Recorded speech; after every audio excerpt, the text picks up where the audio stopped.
Vota por la niñez. ¿Cómo están ustedes? Bienvenidas, bienvenidos a Vota por la Niñez, este espacio donde las candidaturas presidenciales enfrentan los desafíos reales que viven los niños, las niñas y los adolescentes en nuestro país. Porque la infancia no puede seguir esperando, porque las políticas públicas no son una historia del futuro, sino que son hoy. Y durante esta edición de Vota por la Niñez, como siempre, nos acompaña Paloma del Villar, directora del Observatorio Niñez de la Fundación Colunga, parte de una plataforma que reúne a más de 280 organizaciones y fundaciones expertas en infancia, adolescencia y educación. Paloma, gracias por estar con nosotros. Candidato. Y en esta ocasión recibimos al candidato Johannes Kaiser, candidato del Partido Nacional Libertario. Candidato, gracias por estar con nosotros. Muchas gracias por la invitación, un placer estar con ustedes. La dinámica del programa es la siguiente. Vamos a abordar tres ejes fundamentales que son bienestar, educación y protección. Cada bloque va a comenzar con una cifra que justamente interpelará sobre la realidad de la niñez en nuestro país.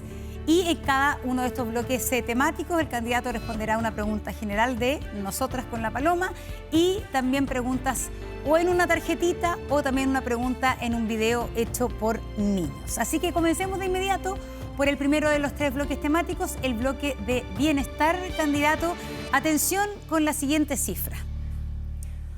1 de cada 10 niños o niñas viven con menos de 5.000 pesos al día. Con menos de 5.000 pesos al día, una cifra que es 1 de cada 10 niños en nuestro país, según la CACEN del 2022. ¿Qué significa eso? ¿Qué significa vivir con menos de 5.000 pesos en concreto, Paloma? Claro, y son la cantidad de niños que hoy día viven bajo la línea de la pobreza, es decir, que con esos ingresos no alcanzan a costear una canasta básica de alimentos, pero también de transporte, vivienda, todos los gastos que tienen. Y quizá un dato clave que hay que tener en mente es que con la recomendación de la Comisión Asesora Presidencial, esta cifra aumentaría a 3 de cada 10 niños. O sea, si actualizamos los precios de la canasta de alimentos, 3 de cada 10 niños en Chile estarían viviendo sin lo mínimo para su bienestar básico. Y la pregunta es esa, justamente, candidato, ¿cuál sería su principal política pública pensando en esos niños que viven con menos de 5.000 pesos al día? Hoy día hay un sistema de bonos, también de transferencias directas. En su programa se ve que hay de alguna manera cierta reticencia y crítica al sistema de los bonos y las transferencias directas. Pero en el caso de los niños, ¿qué es lo que haría? Bueno, en primer lugar, hay que recordar que el hecho de que un niño esté viviendo con los montos que usted menciona normalmente tienen que ver con la situación económica de los padres. Obviamente. Si usted no mejora la situación económica de los padres, es decir, normalmente son personas que han caído o padres que han caído en el desempleo o incluso a veces en vicios que afectan a la familia, son temas de los cuales nosotros nos queremos hacer cargo, especialmente tema de drogadicción, tema de desempleo, echar a andar la economía. Es esencial para que también los niños crezcan en un ambiente protegido. Si no, hay que olvidar una cosa. Al final es la situación económica de los padres la que de alguna manera permea hacia los menores, su situación personal, su situación psicológica. Y ya lo decía, creo que incluso Napoleón Bonaparte en su momento, que si uno quiere educar a los niños, primero tiene que educar a los padres, tiene que ayudar a los padres para que puedan generar un entorno que sea seguro y que sea, por supuesto, económicamente consolidado. ¿Cómo se ayuda concretamente finalmente a los padres? Pensando hoy día también que las familias pasan por problemas muy grandes, ¿no es cierto? De partida las familias son monoparentales, muchas de ellas, hay pobreza, hay drogadicción, temas que son de resolución a largo plazo. Los niños que viven con menos de 5.000 pesos hoy día, ¿qué se hace en esa situación? Usted tiene dos opciones. En primer lugar, yo soy muy crítico de la idea de que el hecho de que un niño viva en pobreza significa que esté desprotegido. O sea, normalmente los padres... aquellos que no están sufriendo ciertas circunstancias que usted acaba de mencionar, como es, por ejemplo, el tema de la drogadicción, aunque estén viviendo en pobreza, tratan de hacer lo mejor posible por sus hijos. ¿Ya? Entonces, ¿qué es lo que nosotros queremos hacer? Bueno, en primer lugar, nuevamente, si usted no tiene formalidad, si usted tiene a los papás trabajando 4, 8 horas o 10 horas a la semana y no más, ¿ya? no tienen los ingresos. Usted no tiene, por ejemplo, suficiente infraestructura Junji, ¿ya?, para recibir a los niños. Si los materiales del colegio, por ejemplo, la JUNAEP, llegan en noviembre, no llegan en marzo cuando debiesen llegar. Si los almuerzos de la JUNAEP que tiene que entregar la JUNAEP no están en línea con lo que serían las necesidades de los niños, que yo creo que sí se está haciendo un esfuerzo en esa materia, pero todo eso tenemos que corregirlo y tenemos que mejorarlo. Pero en esencia nosotros lo vemos siempre desde la perspectiva principal de que si nosotros no somos capaces de mejorar la situación de los padres, no podemos transformar el Estado en padre de los niños. Candidato, porque sería quitárselo a los padres y dejarlo en instituciones que de todas maneras están muy cuestionadas. Candidato, la pobreza y la falta de estos ingresos mínimos tiene efectos para el desarrollo, ¿cierto? Tiene efectos que en el fondo se van acumulando en el tiempo y por eso es tan importante proteger a los niños y las niñas de la pobreza hoy. Entonces entendemos que eso depende en primer lugar de los padres, pero ¿cómo se apoya a esas familias que hoy día en el fondo no pueden garantizar una nutrición adecuada? ¿Qué medidas en concreto va a tomar usted en su gobierno por eso tenemos para proteger a esos niños de la pobreza, no de su familia? Por eso tenemos que fortalecer la Junji, por eso tenemos que fortalecer el sistema educativo desde el punto de vista de las prestaciones que está prestando en esta materia, ¿no? Yo creo que es la forma más directa de efectivamente tener un impacto. Ahora, nos tenemos que hacer cargo también de otros tipos de pobreza que hoy día están afectando, yo lo conversé en su momento en el Hogar de Cristo también, que es entonces cuando los padres no saben cómo ayudar a sus hijos, por ejemplo, en materia académica también. Una campaña nacional, por ejemplo, para incentivar a la lectura temprana, leerle un cuento antes de irse a dormir a los niños, podría cambiar. De hecho, existen estudios canadienses que nos dicen que hasta 30% los niños a los cuales se les lee antes de irse a dormir tienen un resultado hasta 30% mejor académico en la vida. Eso es una cuestión brutal. ¿Te gustaría implementar algo así en Chile? Me encantaría implementar un sistema de educación, o sea, no de educación, pero de ayuda a los padres para que puedan ser mejores padres, para que tengan mejor información y en ese sentido también reducir las brechas culturales que se están dando dentro de nuestra sociedad. Entregarles más herramientas para que puedan entonces hacer las cosas mejor para sus hijos, que es algo que yo creo que todo padre quiere hacer necesariamente. Ahora, otro punto que usted había planteado respecto a la pobreza. Uno de los elementos esenciales que llevan a que un niño esté bajo la línea de pobreza es también la separación de los padres. Que es una cuestión, por un lado, es psicológicamente devastadora para los niños, ¿no? El tener a los papás separados es muy triste, pero por otro lado también genera pobreza. Genera pobreza no solamente porque el papá no paga a través a veces no paga porque no quiere, a veces porque no puede, sino que también porque en el momento que tú tienes dos viviendas separadas, dos vidas separadas, aumentan los costos de vida para la pareja y se reduce el recurso disponible. Las separaciones de pareja no se pueden evitar. ¿Cómo se enfrenta entonces a esos niños que quedan finalmente mucho más desvalidos, vulnerables por la separación de sus padres? Podemos fomentar, lo que pasa es que también hay un tema de información, podemos fomentar también la permanencia en pareja, uno. Dos, tenemos que eliminar los incentivos que van en contra de la conformación de la pareja sólida y estable. Por ejemplo, usted estaba planteando el tema de los subsidios. Nosotros deberíamos privilegiar a los núcleos familiares con hijos, ya sea padre o madre con hijos o juntos, pero no debiésemos hacer una distinción que no se hiciese cargo de la absoluta prioridad que tiene el tener niños. Perdón, antes de pasar, pero ¿qué significa privilegiar a los hijos de padre y madre juntos? Lo que yo estoy planteándole es que si hay hijos, no importa si es con madre soltera o los padres juntos, ya debiese ser privilegiados, o sea, debiesen, a la hora de recibir, por ejemplo, un subsidio habitacional, debiesen estar en la misma línea. Claro, lo que pasa es que hoy porque día... si no, se produce el fenómeno de que las parejas no sinceran sus relaciones de pareja, o sea, no las transforman, no las formalizan, si lo quiere decir así, ¿ya? Para no perder un incentivo. Pero en la realidad hoy día 1 de cada 3 niños vive en familias que son con una madre sola y en general la probabilidad de estar en situación de pobreza es mucho más alta. Como decíamos, ¿cierto? Los niños no tienen la responsabilidad ni la culpa de que sus padres estén separados, que hay un padre ausente. Entonces, ¿cómo se garantiza para el niño el derecho a una vida digna independiente de la situación familiar en la que se encuentra. Bueno, es que usted no puede garantizarlo. El Estado no puede garantizar. No, seamos absolutamente honestos en esta materia. Nosotros podemos generar los incentivos, podemos tratar de mejorar la situación, podemos colocar recursos, ¿ya? Pero la garantía, dése cuenta que el Estado no es capaz de garantizar ni siquiera la indemnidad física y psicológica dentro de sus propias instituciones.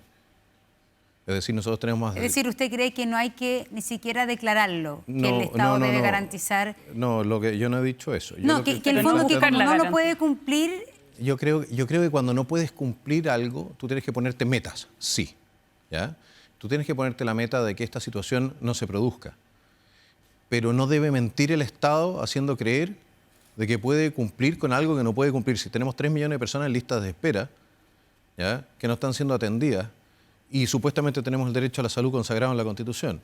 Entonces, a mí quizás es una deformación personal, pero a mí me molesta de alguna manera prometerle a la gente cosas que no se van a cumplir en la forma que se tienen que cumplir. Prefiero que se cumpla. Prefiero que se cumpla. Hagamos las cosas bien. Tratemos de que los recursos lleguen efectivamente a los niños, que lleguen de la mejor manera, que no se queden en la administración pública, ¿ya? Que lleguen en forma de, por ejemplo, de vouchers de educación, de ayuda efectivamente para la canasta básica, que efectivamente la gente pueda percibir eso. Hagámoslo, sí, pero no prometamos algo si no sabemos y no tenemos la certeza de que podemos cumplirlo, porque va horadando la confianza de la ciudadanía en la democracia. Vamos con una pregunta, la contestamos cortito. Elija una tarjeta, candidato. Encantado.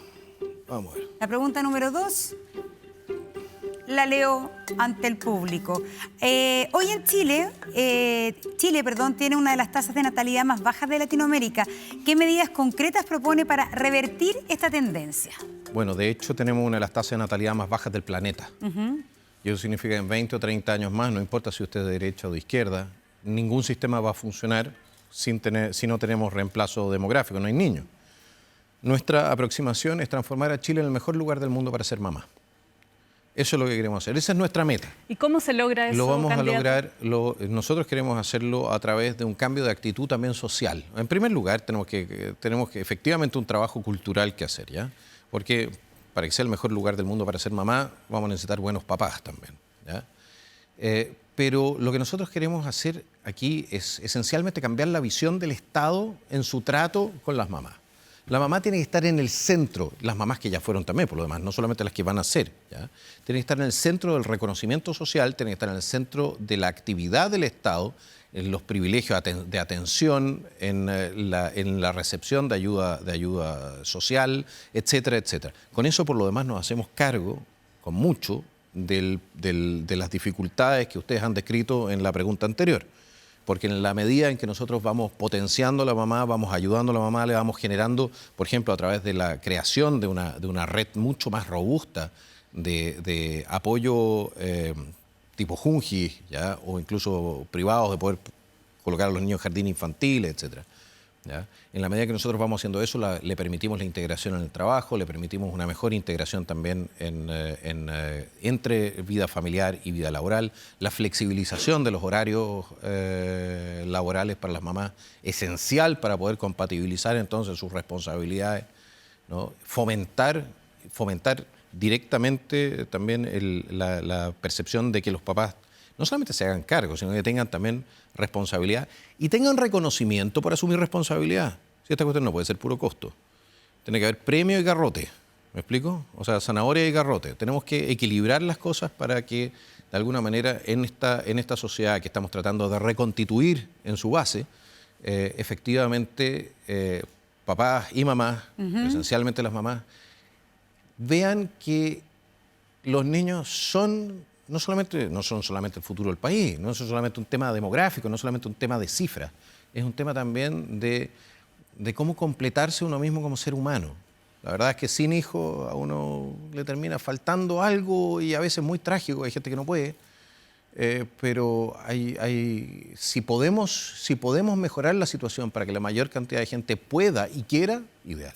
Vamos a la siguiente bloque temático, vamos a hablar de educación, vamos con la siguiente cifra para ilustrar algo de lo que está pasando en nuestro país.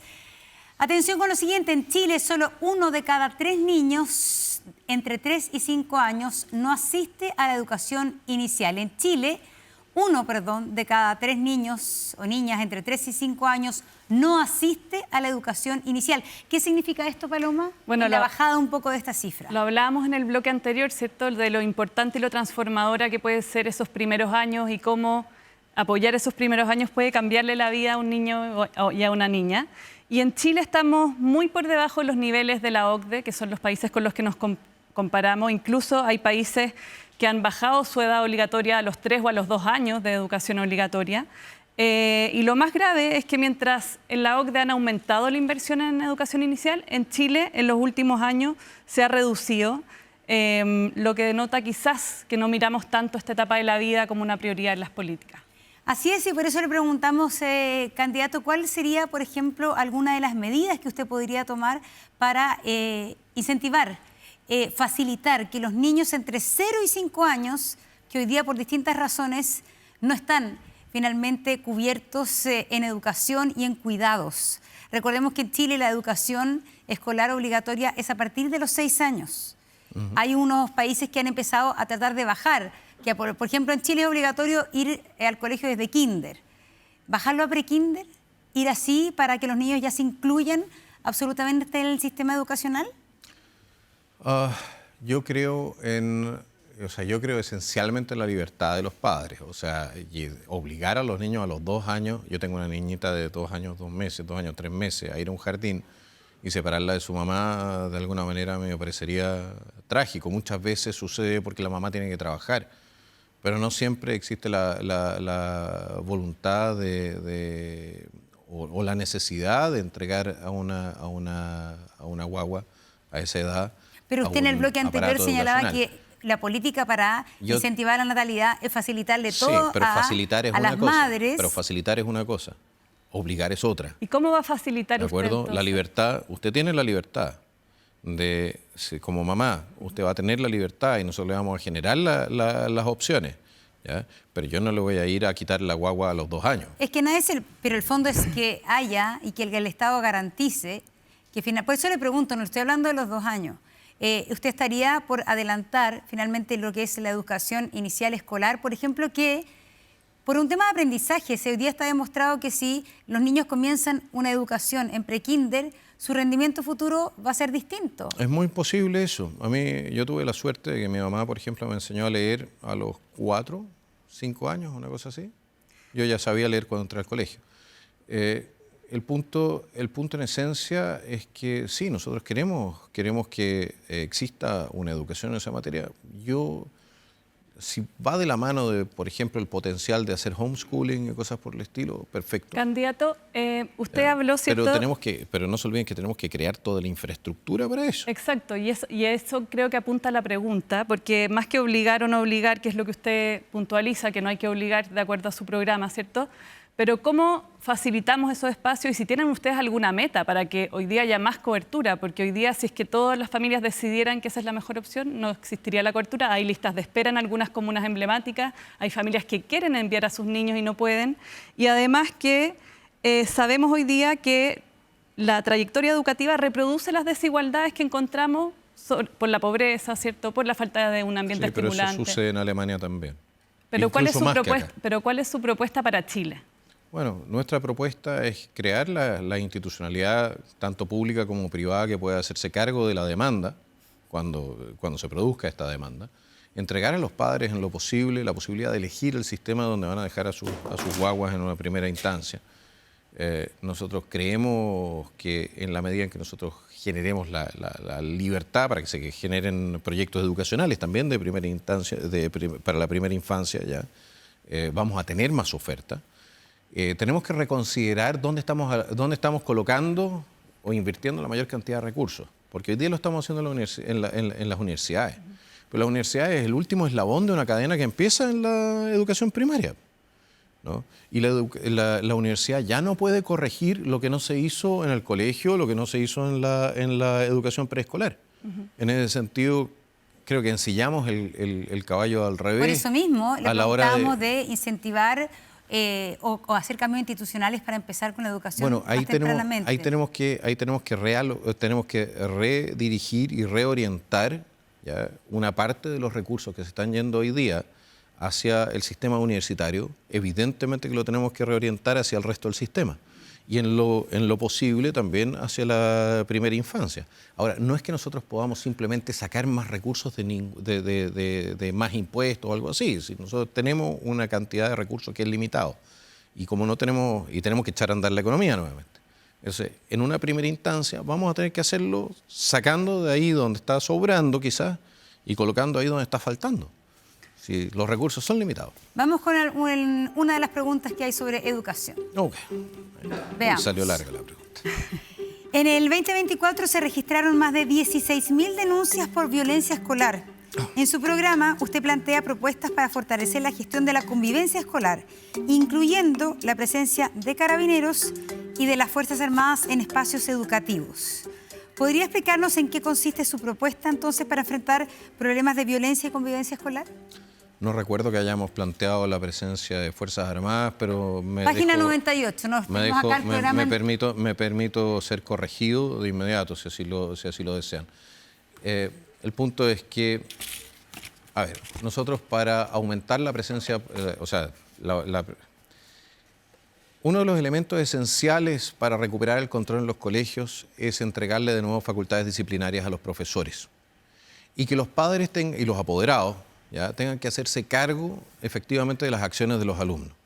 Ahora, de la mano del potencial o de la posibilidad de los establecimientos, una posibilidad que tiene que ser mucho más fácil que lo que tenemos ahora, de expulsar a alumnos que no están cumpliendo con las normativas escolares, pretendemos proteger a los alumnos que sí quieren estudiar, eso es lo primero. Y después nos tenemos que hacer cargo, evidentemente, de aquellos que están o han sido expulsados. Candidato, Diga. El foco está bien que usted propone estas medidas, ¿cierto?, para los alumnos que no se están portando bien, pero ¿qué pasa con la prevención? Porque en el fondo estos son respuestas cuando ya está el problema, ¿cierto? Sí. Entonces, ¿cómo prevenimos, cómo hacemos que los colegios sean lugares donde estudiar sea algo agradable, donde haya buena convivencia? ¿Cómo se fomenta la buena convivencia? Bueno, en primer lugar también a ver, aquí hay distintos responsables. Aquí tienes menores de edad que son más o menos irresponsables dependiendo de la edad que tienen. Y tienes responsables que son adultos. Son los padres de los niños o los apoderados de los niños o son los mismos profesores y los mismos directores de establecimientos educacionales. A eso sumémosle fiscalía, carabineros, etcétera. Todos los que son adultos y que tenemos que generar entonces un espacio en el cual los niños puedan aprender sin tener miedo de que les suceda algo. ¿Ok? ¿Qué es lo que vamos a hacer? Bueno, vamos a aplicar las responsabilidades o exigir las responsabilidades de quienes tengan responsabilidad por lo que se está sucediendo. Si al final, pero de nuevo eso es reactivo. ¿Qué pasa? ¿Cómo se hace para no llegar a donde estamos hoy día? La prevención, en el ideal de los casos, usted lo puede hacer de la mano de un fortalecimiento del tema valórico. En mi opinión, la autorregulación es esencial, que los niños reconozcan como malo y no hagan las cosas porque las reconocen como malas. Eso es parte de la socialización esencial. Tenemos un problema, o sea, tenemos que generar campañas para ir recuperando ese capital cultural que hemos ido perdiendo en el último tiempo. Tenemos que fortalecer por eso también la necesidad de que los padres se involucren. Si los padres no pueden dejar entonces que sus niños, no saber qué es lo que están haciendo los niños, no saber con quién se están relacionando los niños. Es que ahí viene el tema de que hoy día la verdad es que los problemas de las familias son muy acuciantes. Son muchos. Y sí, finalmente son los niños de clases acomodadas los que tienen padres mucho más activos en sus comunidades escolares porque tienen más tiempo, tienen más recursos, tienen más educación. En aquellos lugares donde los niños están más vulnerados, tienen peor situación económica, peor situación familiar, esos padres justamente son los que no están presentes por muchas razones. Entonces ahí, sí, cómo el colegio, cómo la educación pública en este caso, viene también a ayudar a los padres a crear buenos ciudadanos. Yo le diría que su generalización no calza. Yo le diría que, por ejemplo, yo he visto a muchos padres en situación muy humilde, ¿ya?, que se comprometen al 100% con la educación de sus hijos. Especialmente aquellos evangélicos, etcétera, están permanentemente en el tema de la educación de sus hijos. Hay un tema de actitud. Y muchos padres en el barrio alto que se olvidan que tienen hijos. Entonces, el punto yo no lo tiraría desde la descripción que usted está haciendo, porque no es justo. ¿Cómo el colegio ayuda a esos niños, que son los que mayor atención, que no tienen esa red familiar que los puede ayudar, que la madre, que es monoparental en el hogar, trabaja el día completo? Sí, ¿Cómo finalmente es el sistema de educación el que apoya en la crianza de los valores también? Bueno, ahí hay un tema. Porque cuando usted tiene un sistema como el que tenemos ahora, que en la práctica está en guerra con todos los valores tradicionales, entonces no hace las cosas más fáciles. Cuando usted, si usted quiere... ¿Se refiere a la ideología de género? Me refiero a la ideología, no solamente la ideología de género, la aproximación de construir la idea del bien y el mal. ¿Pero usted cree que los profesores no tienen esa idea en las salas de clase, no sé si abiertamente. ¿Dónde se ve eso en la práctica? En la práctica, yo le diría cuando usted dice cada uno tiene su verdad, ¿no es cierto? Claro, pero en una sala de clases de niños de 10 años donde hay un profesor que trata de poner orden, ¿cierto? Donde fomenta la convivencia. ¿Dónde se ve ahí eso? usted tiene distinto. Usted tiene efectivamente profesores que están ideologizados, otros profesores están completamente superados, entre otras cosas también por la ley de inclusión, por ejemplo. ¿Ya? La ley de inclusión le ha cargado a los profesores que son profesores que no tienen necesariamente el respaldo de psicopedagogos, etcétera, etcétera. Le ha cargado entonces al tener que trabajar con niños que tienen necesidades especiales. Y eso en cursos de 40. Es decir, donde al final termina con 3 o 4 niños. O sea, tampoco es tan fácil. Y ahí usted va a poner más recursos para que haya más psicopedagogos, más apoyo a Yo quiero que tengamos unidades educativas especiales para niños con necesidades especiales. Creo que ¿No cree tanto en la integración en la educación? No, creo que ha sido un fracaso. Si al final no es un problema de creer, es un tema de observar. Los profesores están muy, muy saturados. Con 40 alumnos es muy difícil mantener el control en una clase. Cuando usted tiene entonces un niño que se desregula, ¿ya? O 2, o 3, o 4. Entonces el profesor, si no tiene para más remate los recursos para eso, mire, no funcionó en Alemania, yo observé el sistema allá, yo no sé por qué lo trajeron para acá. Bueno, el tiempo lamentablemente es limitado, vamos a hacer una pausa, seguimos de inmediato con Vota por la Niñez, 24 horas, 24horas.cl y NTV.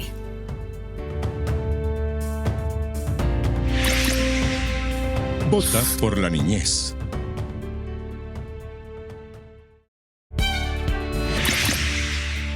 Vota por la Niñez. Bueno, y comenzamos este último bloque enfocados en el tema de la protección a la infancia, que es todo el sistema que se encarga de proteger a niños, niñas y adolescentes que han sido gravemente vulnerados en sus derechos. Y vamos a la siguiente pregunta, candidato, porque los niños que ingresan al sistema de protección son más de los que nacen mensualmente en nuestro país. Y la verdad es que aquí uno dice cuál es la política que hay que adoptar justamente para prevenir que hoy día hayan tantos niños que están viviendo vulneraciones en sus derechos y que finalmente la mejor opción es que tengan que algunos ser atendidos por el Estado en residencias, por familias de acogida en otras circunstancias o por programas de apoyo. ¿Qué pasa para tratar de revertir esta cifra? A ver, hagámonos cargo de que esta cuestión es multicausal. ¿Ya? Tiene muchos orígenes. Uno es que efectivamente tenemos casi el 30% de la población en Chile consumiendo drogas y drogas duras muchas veces, y eso va de la mano de una crisis de salud mental en los adultos que genera entonces situaciones muy, muy delicadas para menores. Otra es el propio sistema que en ocasiones considera que la pobreza es suficiente razón como para separar a un niño de su madre o de su padre. Y eso, denuncias de ese tipo hemos tenido en más de una ocasión. Un sistema que genera entonces incentivos porque premia y beneficia de manera importante a instituciones que reciben a estos niños, ¿ya? A cambio de su cuidado. Y las familias más vulnerables a veces pierden a sus niños por la acción del Estado, no porque no estén cuidando a los niños. Candidato, por la acción de un tribunal. Del Estado es de un tribunal. De una denuncia, un tribunal, un proceso. Es un juez que determina sobre la base si un niño está en condiciones de... Yo estoy planteándole simplemente las denuncias que yo he recibido. Yo en este caso, y no es un caso único, ¿de acuerdo? Entonces existe un incentivo ahí. Yo estoy planteándole que hay un tema multicausal. Pero, perdón, es que para aclarar cuando es incentivo... ¿quién incentiva El incentivo... a que el Estado, en sus palabras, finalmente le quite al niño a la familia? Hay organizaciones, a ver, mucho de los tribunales de familia trabajan con organizaciones que son organizaciones no gubernamentales, que dan todo tipo de recomendaciones, ¿ya? Y que muchas veces tienen o reciben también a estos niños después para cuidarlos. Candidato, tengo que aclarar que las organizaciones son colaboradoras del Estado en prestar servicios cuando el tribunal dictamina. No hay organizaciones ni que aconsejen separar niños, ni que lo que ellos buscan es reparar y muchas veces apoyar. Podemos hacer un programa especial en esta materia. Yo estoy hablando de denuncias que yo he recibido, ¿no? Claro, pueden... Pero es que ¿de acuerdo? Justamente para no generalizar... Pero si ustedes se están concentrando en este tema, yo lo que estoy tratando de hacer es decirles que yo he escuchado que hay distintas causalidades. Una de ellas es que, por ejemplo, las familias más pobres, ¿ya?, muchas veces confrontadas con la situación de tener que explicar situaciones, pierden a los niños porque no tienen la capacidad de abogados y de otro tipo de cosas para defenderse. Hoy día la mayoría de los niños que ingresan al sistema es por maltrato, por violencia intrafamiliar y por ellos haber sido víctimas de violencia y negligencia extrema, sobre todo cuando son separados. Yo no lo pongo en duda, no se pongan a la defensiva. Yo estoy diciendo simplemente que existen casos y existen elementos donde hay que revisar si todos los sistemas son perfectibles. ¿De acuerdo? Es lo mismo que pasa con los sistemas, por ejemplo, de tribunales de familia para separaciones y cosas por el estilo. Pueden haber vicios a veces en los casos, pero ¿qué pasa hoy día con los niños que sí necesitan un apoyo porque han sido vulnerados por las personas que tienen que cuidar? Pero estaba tratando de responder a la pregunta que me hicieron, que era entonces, ¿cómo impedimos que estos niños terminen en el sistema? Uno es un perfeccionamiento del propio sistema. El segundo es que necesitamos hacernos cargo de la crisis de salud mental y de drogadicción en nuestro país, que genera probablemente la inmensa mayoría de los problemas que usted está describiendo y que no solamente lo tenemos que hacer desde el punto de vista criminalístico, sino que tenemos que hacer entendiendo a los consumidores también como pacientes, como gente que necesita una ayuda para poder salir de eso y poder hacerse cargo de sus propias vidas. Yo creo que en ese sentido lo que estamos invirtiendo en el CENSE, lo que se está haciendo, no es suficiente y o sea, primero no es suficiente, no se le está dando ¿cómo se dice esto?, la prioridad que corresponde, no estamos previniendo como corresponde, especialmente también en los colegios, ¿ya? Creo que podríamos hacer una política mucho más agresiva en esa materia para ir revirtiendo esto en el mediano y largo plazo. ¿Ya? Porque todas estas violencias, hay que entender una cosa, mucho de estas violencias tienen que ver con el consumo, ya sea de alcohol, de drogas, etcétera, que lo que hacen es reducir entonces la vara moral de las personas. Entonces están más dispuestas a hacer algo que en un estado normal no harían jamás. Vamos con la pregunta de una niña, en este caso respecto al sistema de protección. La que nos pregunta en este caso es Magdalena Figueroa de Arica. Hola, soy Magdalena Figueroa y tengo 10 años, soy de la región de Arica. Mi pregunta es la siguiente. Hay muchos niños sin atención porque no hay profesionales suficientes. ¿Cómo se puede incentivar a que estudien o haya más profesionales de salud mental infantil? Bueno, aquí yo creo que Magdalena plantea también algo que va en la línea de lo que usted ha planteado de esta crisis de salud mental, pero cómo también fortalecer un sistema de ayuda de salud mental para los propios niños. Bueno, evidentemente que la oferta tiene que estar. No puede ser que tú tengas una sesión cada 3 meses con suerte porque no hay especialistas. Eso está claro. Ahora la pregunta es cómo incentivamos a los alumnos y al final, a ver, démonos cuenta, si nosotros necesitamos para los profesionales no te los sacas, no los cosechas en los árboles. Tienen que pasar por la universidad, tienen que estar dispuestos a especializarse en esto particularmente. Y en ese sentido generar incluso una campaña, o sea, sí puedes tener una campaña de reclutamiento en la práctica para que haya más jóvenes que estén dispuestos a especializarse en esto y a ayudar en esta materia específica. Ahora, nuevamente, esto es como el huevo y la gallina, ¿ya? ¿A quién ayudamos? Si ayudamos a los padres para salir de estos ciclos de problemas de salud mental y de drogadicción, nuevamente, estamos automáticamente impidiendo que entren los hijos, porque esta cuestión es prácticamente hereditaria. ¿Sí? Es muy difícil muchas veces salir de ahí. Entonces, hacernos cargo de que efectivamente, como un todo, tenemos que hacernos cargo de las familias completas cuando se producen este tipo de fenómenos. Eso por un lado. Y por otro lado, no podemos generar tampoco desde el Estado o desde la educación o lo que fuere, ¿no? Problemas generar incentivos a la incerteza respecto de lo que es bueno y malo, de la propia identidad y cosas por el estilo. Eso El no tiempo corresponde. corre. Si usted fuese presidente de la República, en su última cuenta pública, ¿cuál le gustaría que fuera el titular de su legado en políticas de niñez? En pocas palabras. Me gustaría que el titular fuese, en el Servicio de Mejor Niñez, el año pasado no hubo ninguna denuncia por violación de derechos de los niños. Candidato Kaiser, gracias por estar con nosotros Eso en me Vota gustaría por que sea. la Niñez. Muchas gracias Así es, y a gracias a todos ustedes por habernos acompañado, también a Paloma, que ha estado aquí representando a todas esas organizaciones que trabajan todos los días con los niños, las niñas y adolescentes de nuestro país. Gracias, Paloma. Nos vemos en otra edición de Vota por la Niñez. Muchas gracias.